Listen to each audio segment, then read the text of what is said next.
3 true New Year's Eve stories. 3 nights when the clock should have been the easiest thing in the world to understand, and instead it felt like a hinge someone had left slightly open, and something slipped through. If you like real, unsettled stories, tap like and stay with me.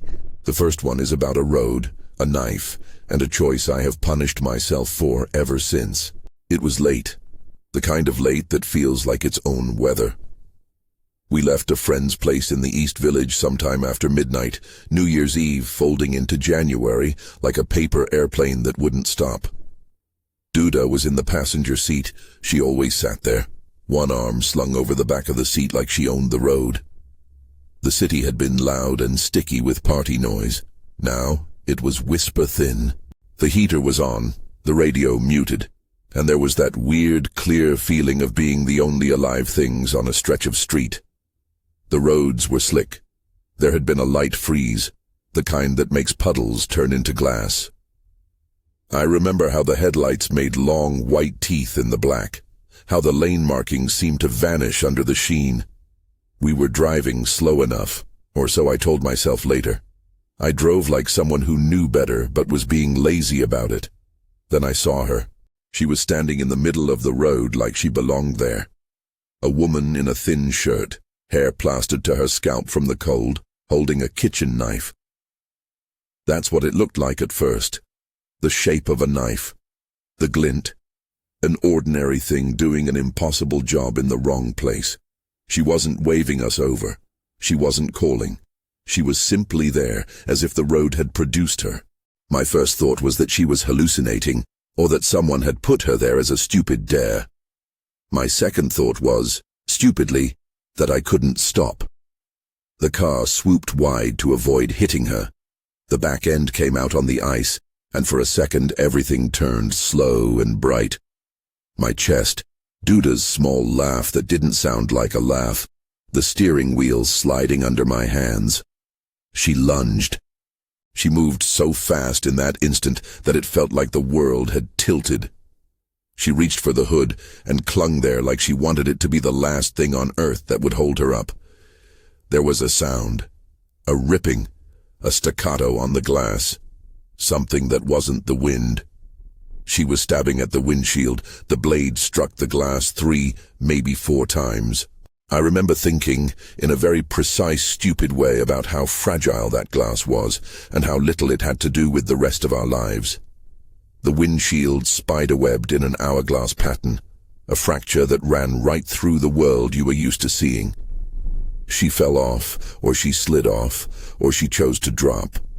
I couldn't tell which. For a beat the hood was smeared with her hair, the cold, the knife was still in her hand.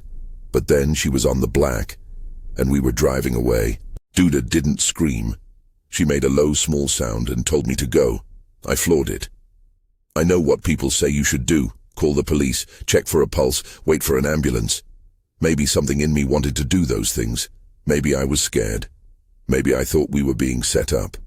Maybe I thought just for a ridiculous sliver of time that moving would erase the whole event and the world would right itself if only we could get home.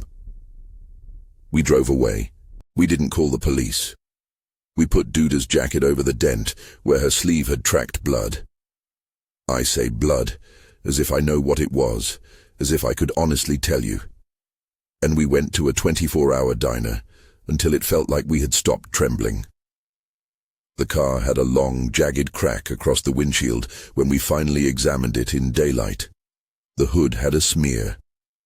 There was no news report the next morning, no record of someone missing on that stretch of road. No patrol cars had logged anything unusual, at least as far as I could find days later. I looked. I called the precinct and talked in circles until I sounded like I was making everything up. Duda didn't talk much after that night. She started to look at me in ways I couldn't pass, like I had an extra face she wasn't used to. The thing people don't tell you about guilt is that it eats punctuation. It turns sentences into fragments you reread over and over, hoping they'll reassemble differently. We broke up a few months later. I told myself it was other things, distance, the usual things that wreck people. I told myself she was tired of my indecision. Sometimes she said I had changed, as if I would be satisfied by a diagnosis. The real change was a quiet, interior thing, the part of me that had chosen to pull away from a person, or from a scene, or from responsibility, and had not yet forgiven itself. At night I would drive that stretch in my head. I would imagine stopping and calling 911 and waiting with the woman on the roadside, or pulling over and losing myself in the absolute cold of being the person who stayed. I would imagine Duda leaning into me and saying, "We did the right thing," and then tossing that sentence like garbage because it felt wrong even when I wanted it to be true. If you ask me if I made a moral choice, I will tell you honestly, I don't know. I don't know why we left. I don't know whether staying would have been worse. All I know is the fracture on the glass, the smear on the hood, and the silence that grew between Duda and me afterward. It haunts me, not like a flash of fear, but like a recurring dream where you always arrive a second too late. There were details that never made sense. No one ever came forward, no missing person posters, no one with a knife on that corner in surveillance footage, only the same bland strip of black road and the pause of a taxi later. I ran through every rational possibility. It could have been drugs, a psychotic break, a prank, somebody testing us. I know people who will explain away the world in terms of probabilities and then sleep easily. I am not one of them. I carried that night like a stone in my coat. Sometimes the stone was rage at myself for leaving. Other times it was an aching confusion about what being human actually requires of you in a moment when everything is stripped to essentials. I say this not because I expect forgiveness. I say it because if you've ever had something like this, you'll know the way it sits at the base of your skull like a second heartbeat. It makes holidays thin. It makes you check mirrors for things that aren't there. It keeps you honest in a way you didn't ask for. It started as a normal night, until the road gave me a face I couldn't forget. The second one is worse in a different way. It doesn't involve danger so much as impossible coincidence and the sense that the world has two faces and you have only one of them. This starts on a rooftop in Williamsburg. It was summer, another New Year's celebration in its own way. Someone had suggested a party because New Year is a phrase people use when they want to mean new version of yourself. I was there with friends, and there was a rooftop city smell that mixes hot concrete with cigarettes and late food. I met her at the rim of the party, near a low wall where a handful of people were looking at the skyline. She introduced herself as Mitra. She said she was a painter from San Diego. She talked like someone who thought about colors the way other people think about weather. She mentioned two cats, Mia and Cosmo, as if listing them was the same as a regular normal fact like hair color. We drank too much, or maybe we drank just enough. We talked until the early hours. She was friendly, smart, weird, and utterly believable. At some point she asked to crash on my couch. Weird, impulsive, young thing to do. Stay with me. And I said okay without thinking very much about it. She borrowed one of my shirts in the middle of the night because she said she was cold. It was small and warm and smelled like late-night sweat. And she left it somewhere in the living room, I remember thinking. And then I fell asleep. When I woke up, the apartment was quieter than it should have been. The kettle was off. The door, which I'd left unlocked because it felt safe in that rooftop afterglow, was locked. Locked from the outside. I checked the living room. The shirt was gone. No one was there. Her touch, if you'd call it that, had left nothing except a faint trace of someone else's perfume on the pillow. There were no signs of anything, no note, no hat, no bag. The window was shut. The lock had been turned from the outside. The key wasn't where it would have to be if she'd left through the door. The rational thing was to assume she had left in the night and locked the door from the outside in some careless, normal way. The irrational thing that settled in my throat like cold water was that I had been sleeping in a sealed room and someone had vanished from it. I remember calling Garrett that day because when something strange happens in your life, you call the person who, for whatever reason, has the bluntness and capacity for details that you lack. Garrett, or Guo, as some people call him, is the kind of friend who keeps receipts and pictures and a weirdly linear brain. He answered on the second ring. "What's up?" "Do you know a painter named Mitra?" I asked without preamble. There was a pause on the other end, a soft sound of someone processing a question I intended to be normal. "Yeah," he said. "I met a woman with that name in Hong Kong last night. She was at this bar in Central. She drew on my napkin. Had 2 cats. Said April 28th is her birthday. My bones rearranged themselves into a new shape. Hong Kong is 13 hours ahead of New York. That's not a small gap you can overlay with someone being in 2 places. Flights from New York to Hong Kong, the kind of flights you can't just pop on like a cab, take door to door 15 to 17 hours at least, even on a miracle layover itinerary." He told me he had photos. He had a photo of a woman in a floral jacket, sitting on a high stool, the light catching the bridge of her nose. He had a picture of the napkin with the word Mitra scribbled across it and a little sketch of a cat. "When was your thing?" Garrett asked. "Last night," I said. He said something that made my mouth feel wrong. "Mine was last night too, but in Hong Kong." He sent the photo. The timestamp on his phone said it was local time in HK. It was the same face I had woken up to an empty apartment thinking about. It was the same posture, the same small mole near the left eye, and the same delicate half-smile. He swore he had it all on his camera roll, and that he wasn't messing with me. We ran the math in numbers because that's what people do when they don't know what else to do. Hong Kong is 13 hours ahead of New York.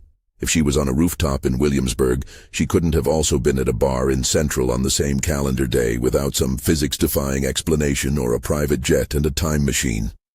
Flights don't just rearrange calendars like that. It didn't make sense. The more we compared notes, the stranger it got. Garrett remembered the shirt, the color, the way it had been folded. He remembered the same April 28th birthday detail. He swore the woman had told him about 2 cats who hated each other and slept in a mountain of fur. I remembered her borrowing my shirt and saying her cats were named Mia and Cosmo and that she was from San Diego.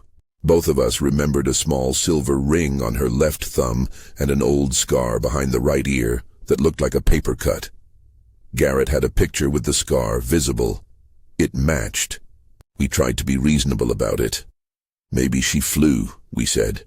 Maybe she was imagining things. Maybe she had a twin sister who was also a painter from San Diego.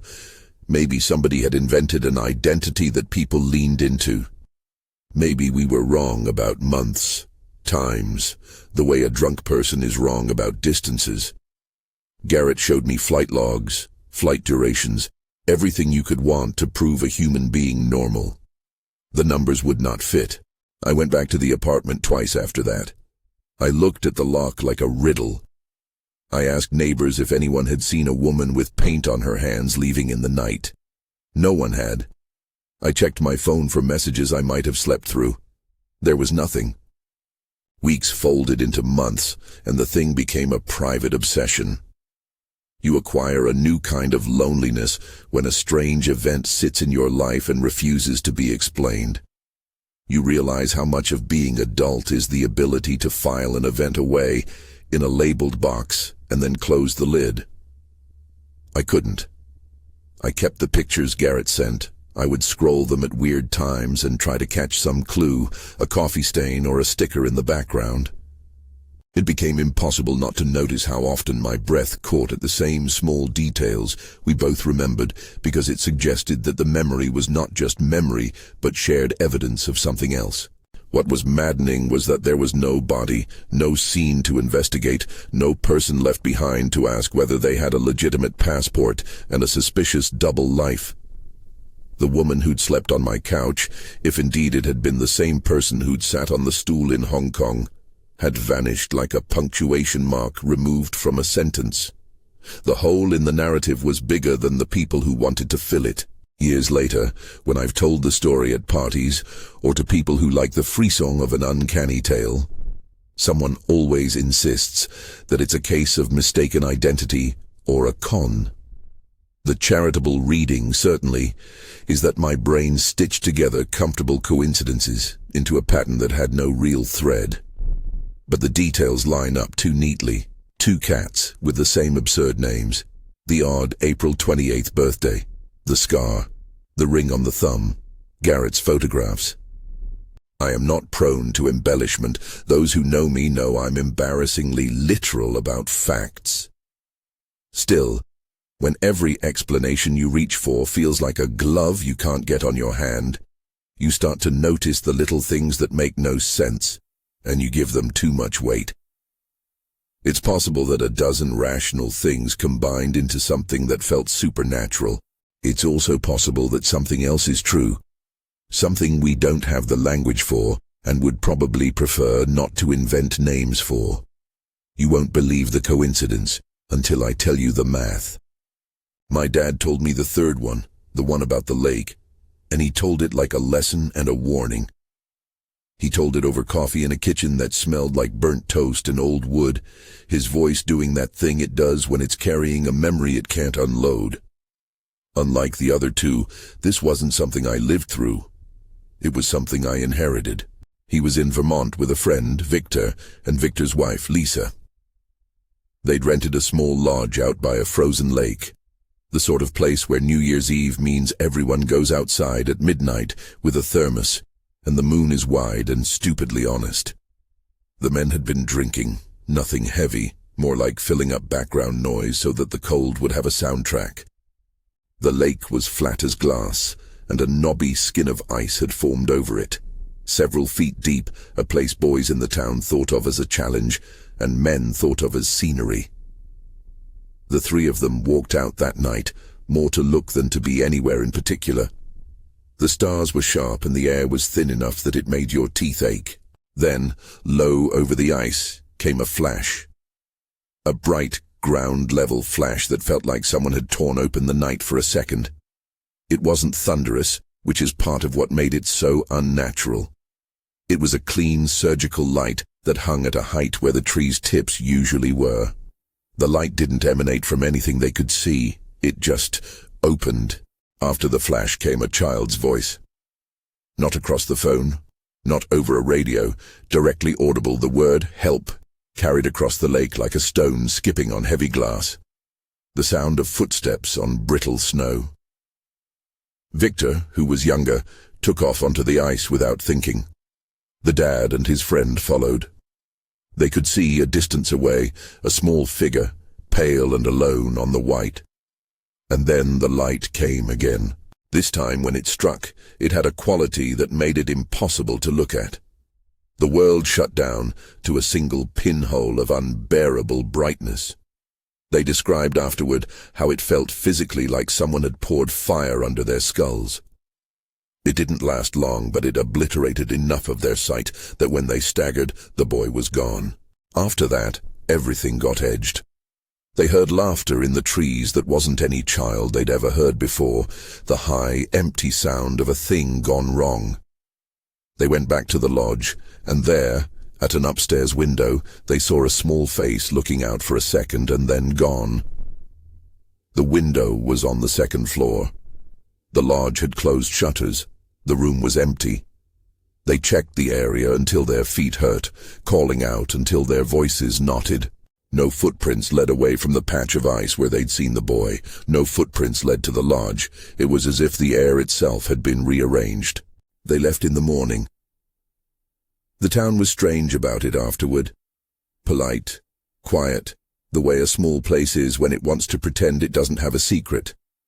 The men tried to tell others, but the story wound into the town's habitual skepticism.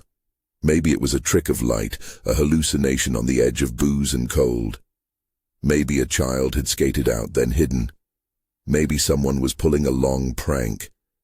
Maybe. My dad never claimed he knew what it was. He said that when they were driving away, Victor kept looking in the side mirror like the world had put a crease there they were trying to smooth out. The men felt watched in a way they had not felt before, not by people, but by something like possibility. The child had been real enough to make them move toward him, to risk the ice, to shout until their voices broke. That kind of thing alters you. Where the other two stories end with a question about identity or responsibility, this one ends with a different, quieter question. What kind of world invents a thing that can appear and vanish as easily as a flash? It's important to say here that none of these stories proves anything. None of them is a smoking gun for ghosts, or time breaks, or the edges of the world tearing. They are anomalies, experiences that refuse to be folded into ordinary explanations. They are nights when normal rules didn't feel like they applied and people had to act or not act under uncertainty. That is the scar each left on me. The road with the knife left me with guilt and the recurring image of a glass web on a windshield. The vanishing woman left me with a sense that identity is thinner than we pretend, that two people can remember the exact same small things and still be wrong about the big ones. The light on the lake left me with the idea that sometimes the world will offer you an image so wrong and bright that all you can do afterwards is learn to live with not knowing. Why New Year's Eve? Maybe it's coincidence. Maybe it's nothing more than statistical clustering, lots of people sheltering memories around a night that feels like a hinge. But maybe there is something to the idea that certain times make things possible. Midnight is a threshold in language and human imagination. People make vows, change clothes, kiss strangers. There is a collective belief built into the night that the past can be left behind and the future rearranged. Maybe that collective looseness is what these stories exploit. Maybe it is merely that these nights are when people are out of place, less cautious, more willing to open doors they wouldn't otherwise. I don't have an answer I feel comfortable offering as truth. What I do know is this. The thing these stories have in common is the way they keep you awake afterward. They don't end neatly. The woman on the road didn't get a name in the papers. The painter named Mitra existed in two biographies at once, with no obvious way to reconcile them. The boy on the lake left behind the brightness like a bruise you can't point to. They are the kind of memories that rearrange priorities. They make you call your friends more often. They make you check the locks and the clocks. Maybe that's the cruelest part. The way the uncanny grows roots in the places where you least expect it. In a cracked windshield, in a borrowed shirt that vanishes, in a bright flash across ice. They live in ordinary things, and that is what makes them last. What? I don't mean to conclude with a lesson, but here's what I have. If you ever find yourself at some late hour when the numbers on the clock feel like a dare, go back to the basics. Be kind. Be accountable. If someone is injured, there are phone numbers you can call. If you see someone like the woman on the road, what your instinct says and what your courage allows might not match, and you will be the one who has to sleep with that difference. If you meet someone who disappears into a lock, keep the photographs and the receipts and be suspicious of easy explanations. If you inherit a story from an older person, listen and keep it somewhere honest. Mostly, I want you to keep the idea that not everything is meant to be solved. There's a humility in admitting that sometimes the world offers a handful of wrong answers and no key. It keeps you human in a universe that would prefer you not to be. So now it's your turn. Have you ever had a New Year's moment that didn't fit the rest of your life? Tell it in the comments below. The stranger, the better. If you have a photograph or a little receipt of the thing that wouldn't make sense, share it. And if you want more stories like these, hit subscribe. I read everything you send, and sometimes the stories you bring turn out to be the ones that keep me awake. Thanks for listening. Be careful out there. And if you ever find yourself standing in the road at midnight, remember that the choices you make afterward are the ones that last.